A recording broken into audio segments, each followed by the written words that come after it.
Welcome back to the Takeout.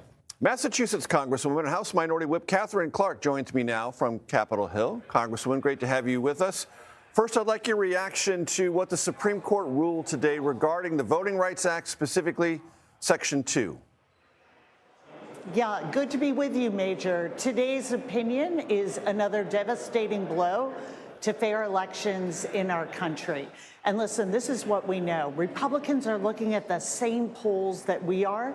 They know they're losing, and they're going to use every tool they have to try and choose their voters instead of having voters choose them. So this is an extremely concerning opinion coming out of the Supreme Court. But we are going to continue every single day to use every tool we have to make sure that we have secure, fair districts and elections come this November. So the litigation that led to this opinion was long running, not necessarily in this particular election cycle, but it could have implications for the handful of states that might attempt to redistrict as a result of today's ruling. Do you believe that in any way could tip the scales in the upcoming midterms? Yeah, I mean, we are sitting in a minority in Congress right now because North Carolina took away 3 Democratic seats through gerrymandering in 2024. So we are very aware of the real world implications. But as we have said, if they are going to try and cheat to win this election, we're going to meet them in every single way we can. And so far, with their attempts to gerrymander their way into a majority, we've been able to do just that, whether it's our success in California, blocking them in Ohio, the most recent victory in Virginia. And the difference between Democrats and Republicans is Republicans do backdoor, backroom, last-minute deals. We go to the voters and let them decide. And that's exactly how we are going to continue to operate. And I can tell you the American people are with us, and it's why we're going to win in November. Today is the 60th day of the war with Iran, and before the House Armed Services Committee, the Defense Secretary Pete Hegseth said this war has cost at least $25 billion to date. Do those two facts in any way change, from your perspective, the course of congressional debate about war resolution powers or the duration of this conflict? It certainly emphasizes the need for us to have a war powers resolution and to get fully from this administration what their strategy is and what their exit strategy is.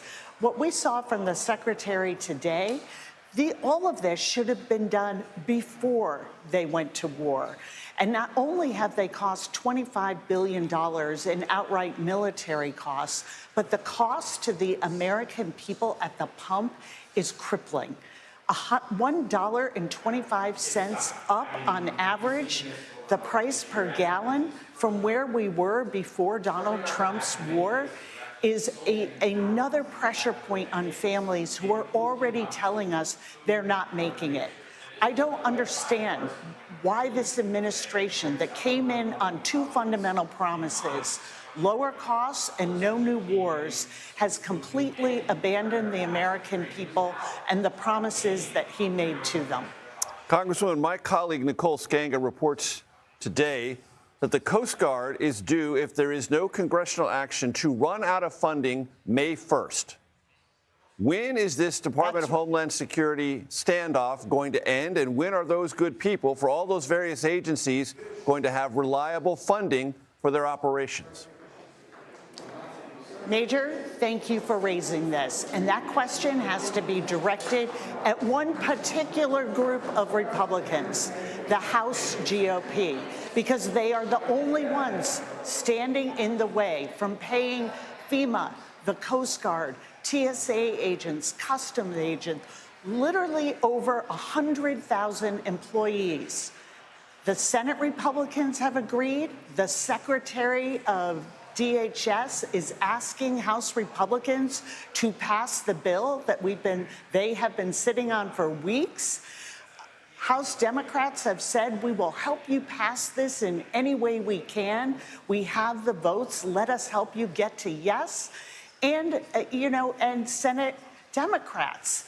The Senate passed this unanimously. There was a memo from the White House today to the House GOP saying, get this done.